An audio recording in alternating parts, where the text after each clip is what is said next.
నేను అడ్డు లేవాలంటే నీ బట్టల్లో ఉన్న సరుకు బయటపడి అది నువ్వు దోచుకునే లోపల దాచుకునే సరుకు అది. ఏమిటా వాగుడు? నేనేం దొంగననుకున్నావా? కాదే, నువ్వు దొరసానివి సానివి.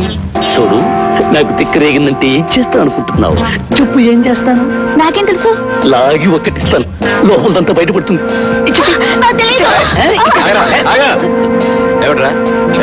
అదే అదే రాజాబాబు, ఇతను నన్ను బలవంతం చేస్తున్నాడు చూడండి.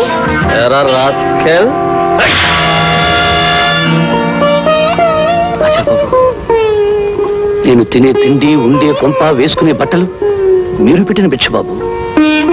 ఈ ఒక్క కారణమే నా చేతుల్ని కట్టేసింది.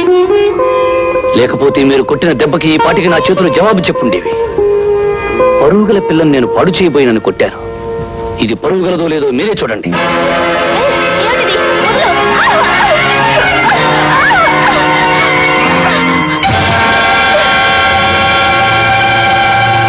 చూసావా రాజబాబు, ప్రతి వాళ్ళు ఒళ్ళు దాచుకోవడానికి బట్టలు వేసుకుంటారు.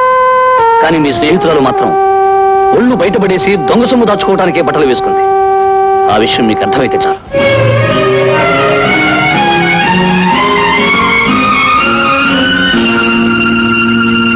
వెళ్ళిపోతున్నావా రాము? ఉండకూడని చోటని తెలిసింది, అందుకే వెళ్ళిపోతున్నాను. నువ్వు ఇక్కడే ఉండాలంటే నేనేం చేయాలో చెప్పు. మీరేం చేసినా నేను వెళ్ళిపోతాను రాజాబాబు. ఇన్నేళ్లు నన్ను పెంచి నన్నింత వాణి చేసిన మా లడ్డూ తాత కూడా నన్ను ఏ రోజు ఒక మాట లేదు. అలాంటిది ఒక బజారు మనిషి కోసం నా మీద చేయి చేసుకున్నాను. నేను మంచోడిని కనుక ఊరుకున్నాను. మీ ఉప్పు తినాలనే విశ్వాసమే నన్ను మీ మీద తిరగబడకుండా ఆపింది. అయినా తల్లినే గౌరవించలేని మీకు ప్రాణానికి ప్రాణమిచ్చే నాలాంటి వాడి గురించి మీకేం తెలుస్తుంది? రాము, నీకు నిజం తెలుసా? ఆమె నా కన్న తల్లి కాదు, పెంచిన తల్లి. పెంచింది అని తేలిగ్గా తీసిస్తున్నాను. పెంపకం విలువ మీకేం తెలుసు? రాజాబాబు, కన్న తల్లి పుట్టుకిస్తుంది, కానీ పెంచిన తల్లి బతుకునిస్తుంది. అంతెందుకు, ఆ కృష్ణుని కన్నది దేవకమ్మైనా పెంచింది యశోదమ్మ. కానీ లోకమంతా చెప్పుకునేది యశోదమ్మ మమత గురించే గాని దేవకమ్మ గురించి కాదు రాజబాబు. నీకు తెలియదు రాము, ఆస్తి కోసం ఆవిడ నన్ను చంపాలనుకుంది. నా చావు వల్ల లాభం పొందేది ఆవిడే. అలాంటప్పుడు ఆవిడ కాక మరి ఇంకెవరు నన్ను చంపాలనుకుంటారు? అందాక ఎందుకు ఆ రోజున విషయం కలిపిన కేకు.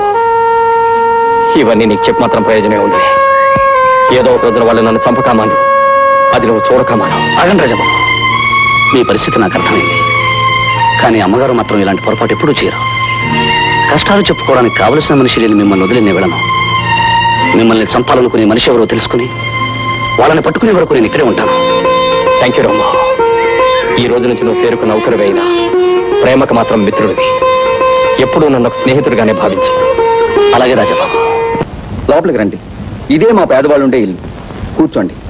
రాధా, మొదటిసారిగా మన ఇంటికి వచ్చిన పెద్ద మనిషికి కాఫీ పట్టరామా? అలాగే, ఇప్పుడే తీసుకొస్తానన్నయ్య.